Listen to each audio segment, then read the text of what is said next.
El sermón de hoy, como se ha anunciado recién, lleva por título La preeminencia del Evangelio. ¿Y qué es la preeminencia? Es aquello que es lo principal.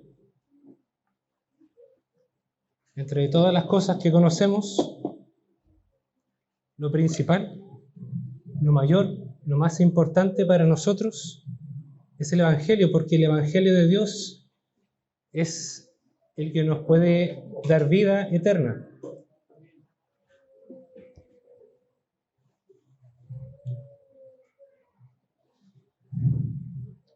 Hoy día tenía pensado hablar de un tema muy importante que es el valor de las Escrituras y del estudio de las Escrituras para nuestras vidas. Pero como para quienes estuvieron presentes, vimos justamente gracias al Señor ese tema hoy día en el estudio bíblico.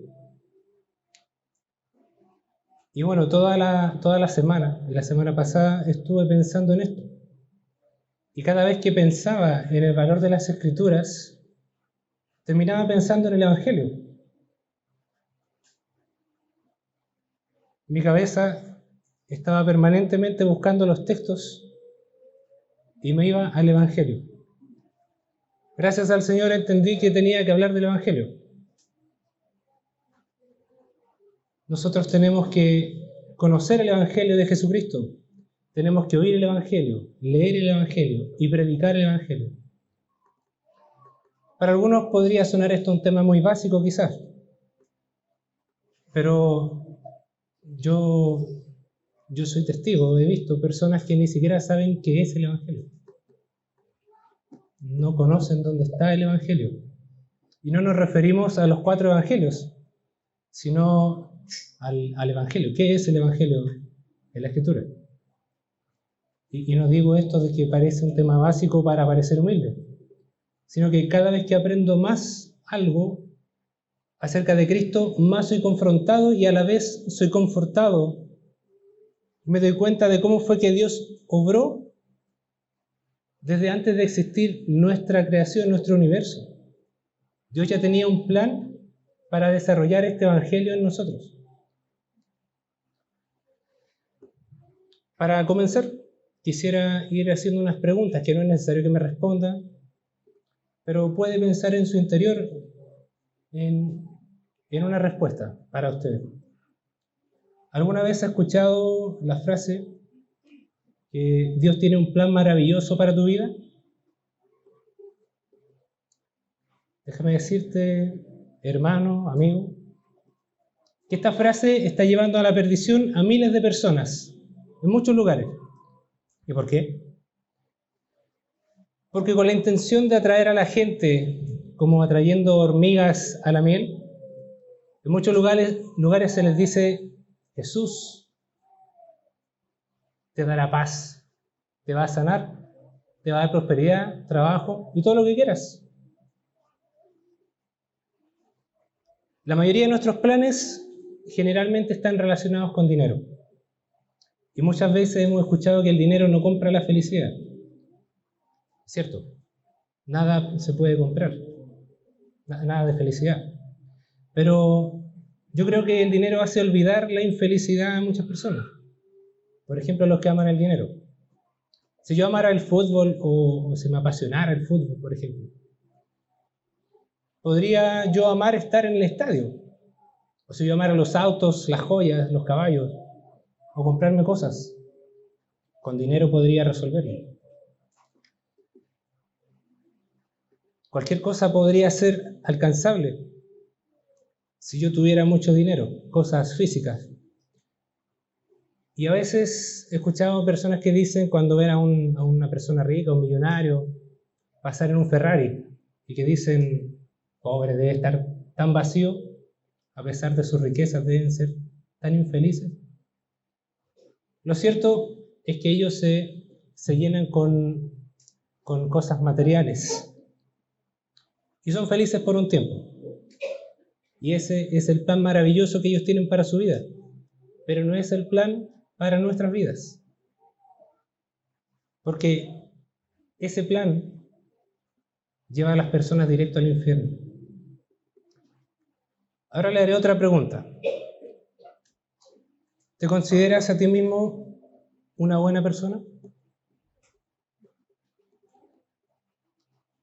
Esta pregunta tendríamos que responderla basado en alguna definición. ¿Qué es el bueno? Existen más de 40 definiciones de lo que es bueno. ¿Pero cuál es la que vale para nosotros? ¿Cuál sería nuestro estándar para saber si somos buenos? Lo cierto es que el estándar para nosotros debería ser el estándar de Dios. La regla con que vamos a ser medidos es la santidad de Dios. ¿Cómo podemos conocer esa medida? El Señor nos dejó los 10 mandamientos, la ley del Señor. Y esa es la aguja que está en nuestra conciencia, que nos mide si estamos cumpliendo o estamos en desobediencia. Ahora, si es que no nos consideramos una buena persona, le hago otra pregunta. Si esta noche murieras, ¿a dónde crees que iría tu alma? Como todo el mundo se considera bueno a sí mismo, incluso los delincuentes, ellos piensan que son buenas personas. Algunos se van a robar con un testamento en el bolsillo. Otros salen a matar y mientras tanto su familia se queda orando por ellos para que les vaya bien. Es una gran contradicción. Pero usted puede hacerle esta pregunta a cualquier persona. ¿A dónde crees que irías si murieras esta noche? Y todos le dirían que irán al cielo. Porque por algún motivo Dios los va a rescatar. Y es porque ellos creen en su propia versión de Dios. Nosotros tenemos que creer en el Dios de la Biblia. En el Dios que tiene un estándar moral tan alto como los 10 mandamientos. Ahora, si alguno de nosotros cree que por esos motivos de ser bueno iría al cielo, ¿por qué lo crees? Algunos dicen que hacen cosas buenas, cosas con las que pueden compensar las cosas negativas o las cosas malas. Otros dicen que cumplen con algunos mandamientos o que van a la iglesia los domingos. Lo cierto es que la mayoría de la gente no tiene certeza, no sabe por qué razón debería ir al cielo. Entonces, supongamos que te consideras cristiano. ¿Llevas fruto que permita reconocerte como cristiano? Jesús dijo, por sus frutos los conoceréis. Y esto lo dijo para descartar a los falsos maestros. Pero también aplica la inversa, porque si llevan frutos de obediencia, sí son verdaderos maestros. Para explicar esto me gustaría hacer una ilustración. Supongamos que los seres humanos fuéramos como árboles. Es un poco obvia la ilustración, pero permítame terminarla. Supongamos que además de los árboles que ya existen, nosotros somos árboles. Y existieran todo tipo de árboles. Nuestra especie en particular se llama cristiano. Entonces el fruto del cristiano fuera una flor con 9 pétalos, que cada pétalo lleva un nombre: amor, gozo, paz, paciencia, benignidad, bondad, fe, mansedumbre, templanza. Pero lo vamos a resumir en obediencia. Ahora digamos que a nuestro alrededor hay todo tipo de árboles. Árboles de níspero, que su fruta es el níspero. Árboles de mentirosos, y su fruta es la mentira. Árboles de naranjos que dan naranjas. Árboles de codiciosos, cuya fruta es la codicia, y su flor es el orgullo. Y también árboles cristianos, y su fruto es obediencia. Ahora, si vinieran los recolectores, como dice la Escritura en la parábola del Señor, que sembró cizaña y trigo, pero no quita la cizaña para no dañar al trigo. Pero el Señor manda y dice que va a mandar a sus recolectores. Entonces, los recolectores, ¿cómo van a identificar a cada árbol? Deberían reconocerlos por sus frutos. ¿Y qué pasaría si hubiera árboles cristianos que no tienen fruto? ¿Podríamos creer que son cristianos? ¿O qué pensaría el recolector? ¿Que son maleza? Ahora sí, es cierto que hay árboles que no llevan fruto, pero también hay algunos árboles frutales que tienen carencias, son estériles y no dan fruto. Jesús lo que hizo con ese árbol fue que lo maldijo y se secó. Todos nosotros deberíamos llevar el fruto. Y bueno, hablando de árboles, te voy a decir que me fui por las ramas, pero la verdad es que es necesario entender esto. Como cristianos, debemos llevar fruto de cristianos si hemos creído al Señor. Ahora le haré una nueva pregunta.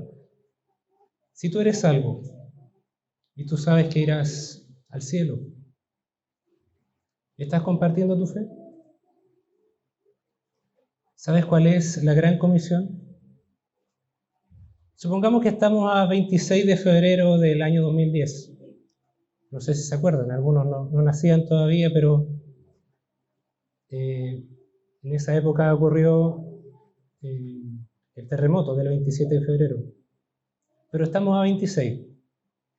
Estamos en Constitución, región del Maule. Y tú tuvieras una información muy valiosa.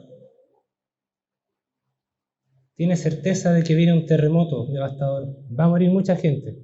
Tienes la evidencia que te permite demostrar que viene el terremoto. ¿Qué harías? ¿Qué harías con esa información que podría salvar vidas? ¿Les advertirías del terremoto? ¿Y les hablarías del Evangelio de Jesucristo?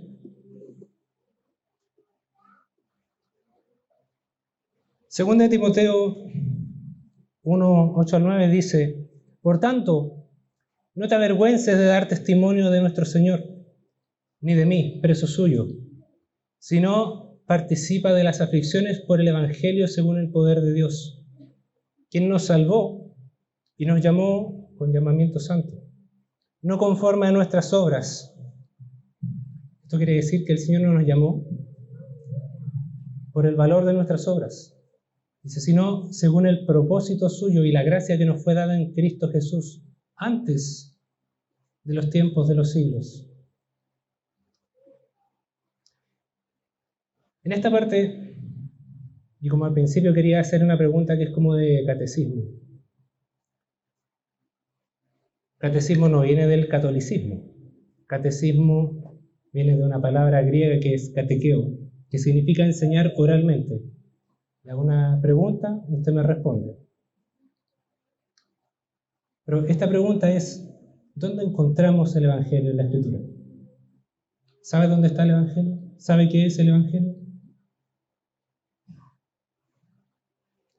Primera de Corintios 15, 1 al 4 dice: Además os declaro, hermanos, el Evangelio, que os he predicado, el cual también recibisteis, en el cual también perseveráis, por el cual asimismo, si retenéis la palabra que os he predicado, sois salvos.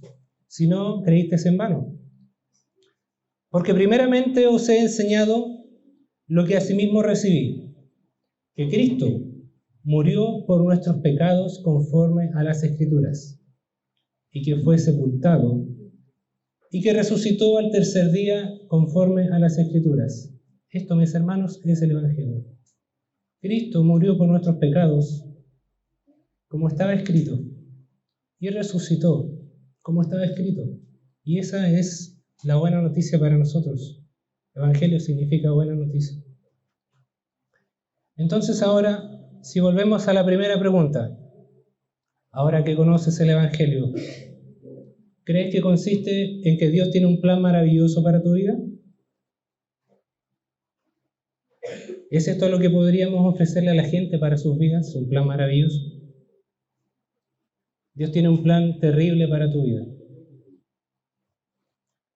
Si no recibes a Cristo, si no recibes fe y no tienes arrepentimiento, Hay un plan terrible para tu vida. Necesitamos nacer de nuevo. Si no, estamos perdidos. Dice la Escritura que el que cree es salvo y el que no cree ya ha sido condenado. Dice en Mateo 10, 17 al 18, y guardaos de los hombres, porque os entregarán a los concilios y en sus sinagogas os azotarán, y aun ante gobernadores y reyes seréis llevados por causa de mí. Eso no es un plan maravilloso para nuestras vidas. Esto le está diciendo Cristo a sus discípulos cuando les advierte que vienen cosas difíciles.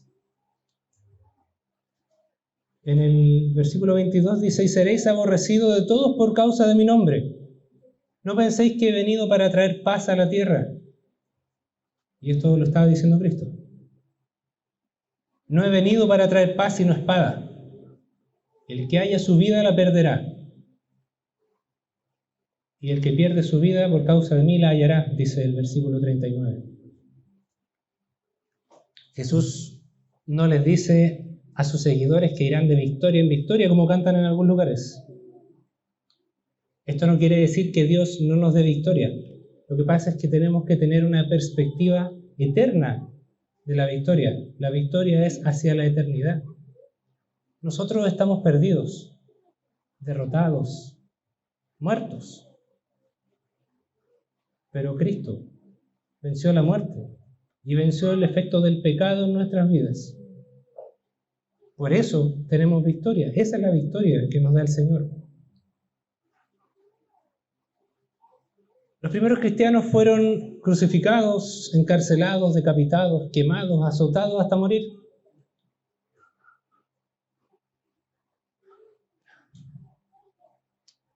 Y alguien en algún otro lugar podría pensar que ellos no tenían fe, pero ellos tenían fe en Jesucristo y creyeron en el Evangelio.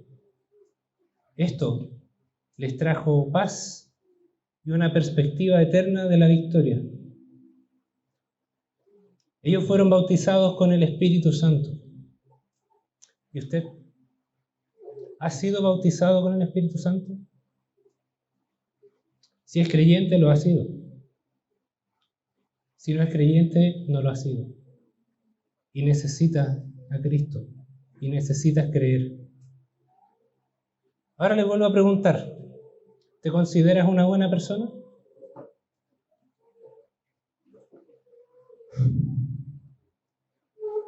Jesús enseñó el verdadero estándar de lo que es ser bueno. En Mateo 19, 16 dice: entonces vino uno y le dijo: Maestro bueno, ¿qué bien haré para tener la vida eterna? Y él le dijo: ¿por qué me llamas bueno? Ninguno es bueno sino uno, Dios. Es porque estaba confirmando que Él era bueno y que Él era Dios. Mas si quieres entrar en la vida, guarda los mandamientos. Y Jesús le responde acerca de los mandamientos, porque Él quería saber qué bien tenía que hacer Él mismo para entrar en la vida. No hay un bien que nosotros podamos hacer por nosotros mismos para entrar a la eternidad. No hay nada que nosotros por nosotros mismos podamos hacer. Ni siquiera creer está en nosotros mismos, sino que viene de Dios. Pero Jesús le dice: si quieres entrar en la vida, guarda los mandamientos. Entonces el joven le dijo: ¿cuáles? Y Jesús dijo: no matarás, no adulterarás, no hurtarás, no dirás falso testimonio, honra a tu padre y a tu madre, y amarás a tu prójimo como a ti mismo, que es uno de los grandes mandamientos. Y el joven le dijo: todo esto lo he guardado desde mi juventud, ¿qué más me falta? Él sabía que le faltaba algo. Jesús le dijo entonces: si quieres ser perfecto, anda, vende lo que tienes y dalo a los pobres, y tendrás tesoro en el cielo. Y ven y sígueme. Oyendo el joven esta palabra, se fue triste porque tenía muchas posesiones. Si usted se da cuenta, Jesús le nombra 5 mandamientos que tienen que ver con el hombre, con nuestro deber hacia los hombres. Pero cuando le dice, vende todo lo que tienes y dalo a los pobres, y tendrás tesoro en el cielo, Jesús se está refiriendo al primer mandamiento, que es nuestro deber hacia Dios. Porque este joven tenía muchas posesiones, dice, y ese era su ídolo, era su Dios, su dinero. ¿Se acuerda lo del dinero y el Ferrari? Bueno, Jesús sabía que el hombre no podía cumplir con los mandamientos, ni siquiera pudo cumplir con el primero.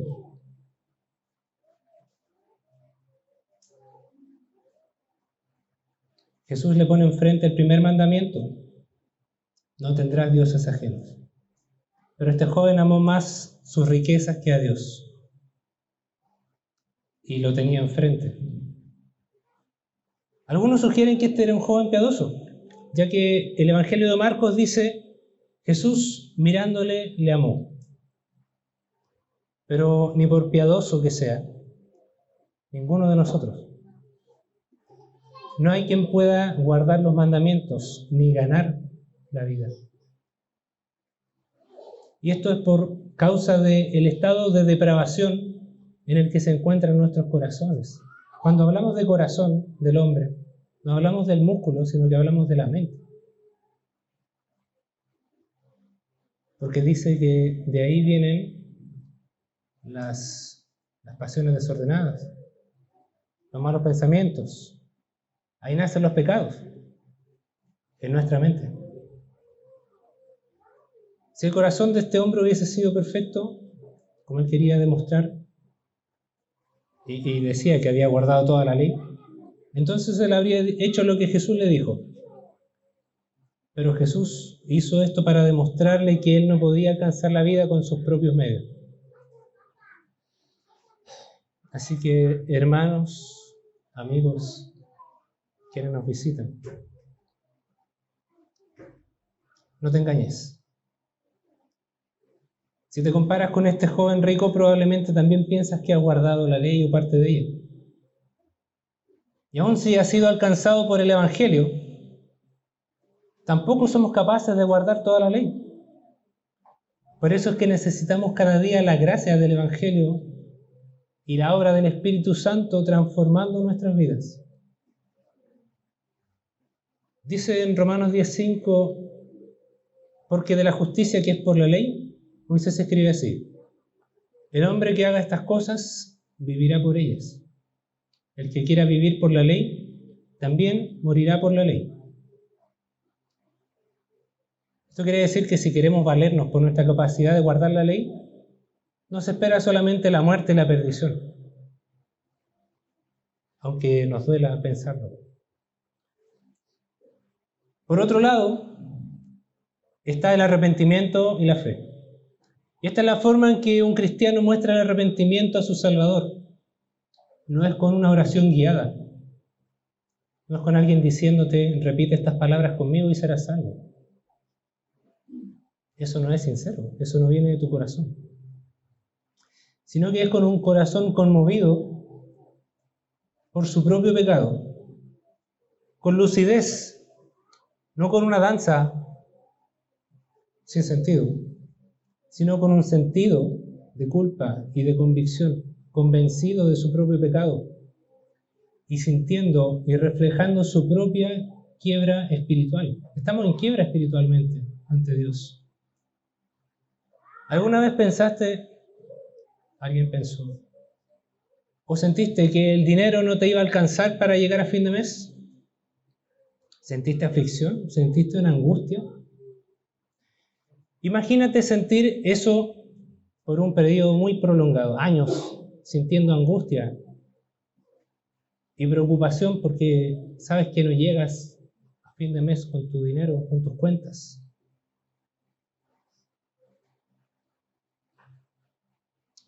Así es como deberías sentirte en relación a tu estado espiritual, en quiebra, endeudado, necesitas un financiamiento.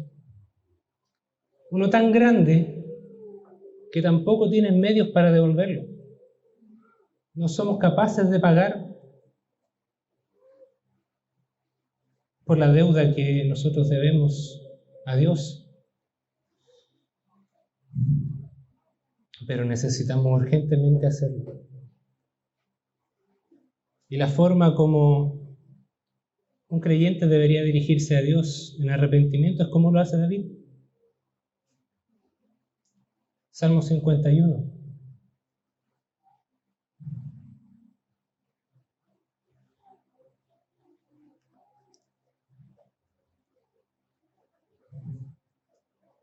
Ten piedad de mí, oh Dios, conforme a tu misericordia, conforme a la multitud de tus piedades. Borra mis rebeliones. Lávame más y más de mi maldad y límpiame de mi pecado, porque yo reconozco mis rebeliones y mi pecado está siempre delante de mí. Contra ti solo he pecado y he hecho lo malo delante de tus ojos.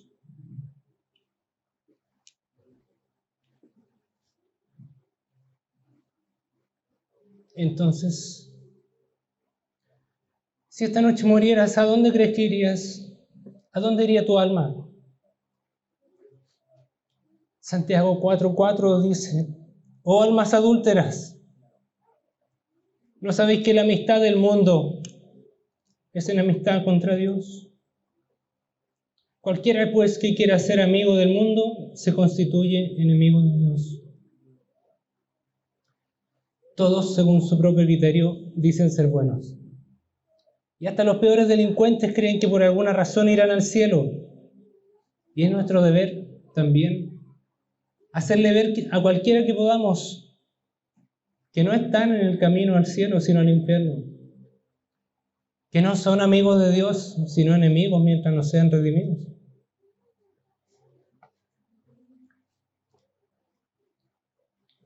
Jesús predicaba y decía: oísteis que fue dicho a los antiguos, no matarás, y cualquiera que matare será culpable de juicio. Pero yo os digo que cualquiera que se enoje contra su hermano será culpable de juicio, y cualquiera que diga necio a su hermano será culpable ante el concilio, y cualquiera que le diga fatuo, esto es como llamarle tonto, quedará expuesto al infierno de fuego. Decía: oíste que fue dicho, no cometerás adulterio. Pero yo os digo que cualquiera que mire a una mujer para codiciarla ya adulteró con ella en su corazón.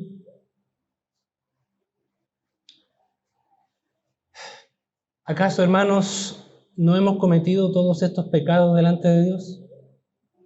¿Acaso no merecemos el juicio de Dios?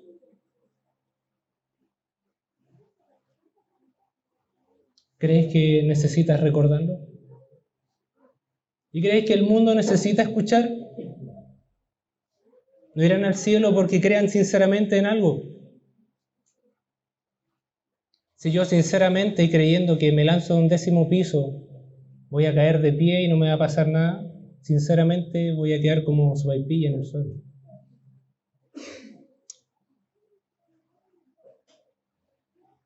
Muchos de tus familiares, hermanos, se van a ir al infierno. Quizás todos. Tus amigos, tus compañeros de trabajo, quizás tu esposa o tu esposo, tu novia. Todos se irán al infierno, se lo has dicho. Esta no es una clase de evangelismo, pero tenemos que recordar lo que el evangelio significa para nosotros y para los demás. Evangelio significa buena noticia, pero para que se entienda que es una buena noticia, primero tenemos que conocer por qué es una buena noticia. Esto es a causa de la ley de Dios, y no es que la ley de Dios sea una mala noticia. La ley nos muestra el estado en el que estamos delante de Dios. Es porque no somos capaces de cumplirla, por eso estamos expuestos a la ira del Señor. Debes mostrarles a tus amigos, a tus hermanos, que enfrentarán el juicio de un Dios santo y un juez justo. No dejaría el crimen sin castigo, porque si no, no sería un juez justo. Dios es santo, justo y perfecto. Entonces vuelvo a preguntar, si te consideras cristiano, ¿llevas el fruto? Habíamos resumido el fruto en obediencia. ¿Tienes amor o tienes miedo y vergüenza de compartir tu fe? Si fueras caminando y mirando hacia cualquier parte, y fueras a cruzarte por la línea del tren justo cuando viene el tren, ¿te gustaría que alguien, cualquiera, conocido o no conocido, te advierta que si sigues por ahí vas a morir? El Señor dijo en Mateo 7:12, así que todas las cosas que queráis que los hombres hagan con vosotros, así también haced vosotros con ellos. Porque esto es la ley y los profetas. Y en Mateo 5:19 dice, de manera que cualquiera que quebrante uno de estos mandamientos muy pequeños, y así lo enseña a los hombres, muy pequeño será llamado en el reino de los cielos. Mas cualquiera que los haga y enseñe, este será llamado grande en el reino de los cielos. Entonces, hermano, ahora que piensas que eres salvo, ¿compartes tu fe? Jesús dijo en Marcos 16:15, id por todo el mundo y predicad el evangelio a toda criatura. El que creyere y fuere bautizado será salvo, mas el que no creyere será condenado.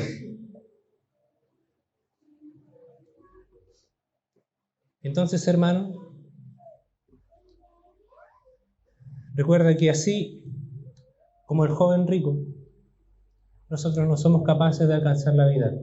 Es la vida la que nos puede alcanzar a nosotros. Cristo es la vida. Un muerto no es capaz de levantarse, no es capaz de estirar sus brazos, no es capaz de creer. Nosotros llegamos a Cristo en un estado de muerte espiritual. Si aún no has creído, si aún no has recibido fe, déjame decirte que estás muerto. Y es Dios quien por su gracia, su misericordia y sus planes eternos, Él nos alcanza. Él nos da vida nueva. Por eso tenemos en Efesios capítulo 2, versículo 1, donde dice, y Él os dio vida a vosotros cuando estabais muertos en vuestros delitos y pecados. Delitos y pecados son sinónimos. Es la desobediencia al Señor. Pero vemos en el mismo capítulo, en los versículos 8 al 9, y dice, porque por gracia sois salvos por medio de la fe. La gracia es un regalo de Dios. Es la forma como Dios nos extiende su misericordia. Pero gracia no es solo darnos algo que no hemos ganado, sino es darnos algo contrario, algo completamente opuesto a lo que hemos ganado, a lo que hemos conseguido nosotros mismos. Y dice, y esto no de vosotros, pues es don de Dios. Quisiera recordar también que la palabra don no significa una habilidad, don significa regalo. Entonces dice que la fe y la gracia es un regalo de Dios. Y confirma después diciendo, no por obras, para que nadie se gloríe. No hay obras que nos puedan acercar a nosotros a Dios. nosotros podemos clamar, afligirnos, humillarnos, para que el Señor nos alcance con su gracia. Dios decide cuál es la naturaleza de sus regalos. Él ha determinado a sus escogidos regalarles esta salvación. Dice en Romanos 8:2 que la ley del Espíritu de vida en Cristo me ha librado de la ley del pecado y de la muerte.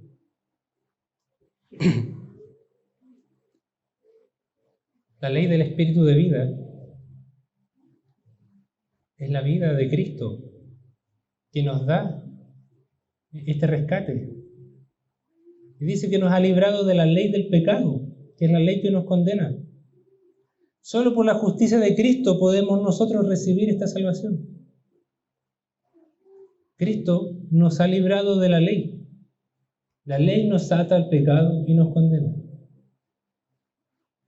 Pero si aún no has recibido este don, si aún no has sido alcanzado por la gracia de Dios, insisto, amigo, amiga, clama y gime por tu vida. Busca a Dios. Clama por la obra del Espíritu Santo en tu vida.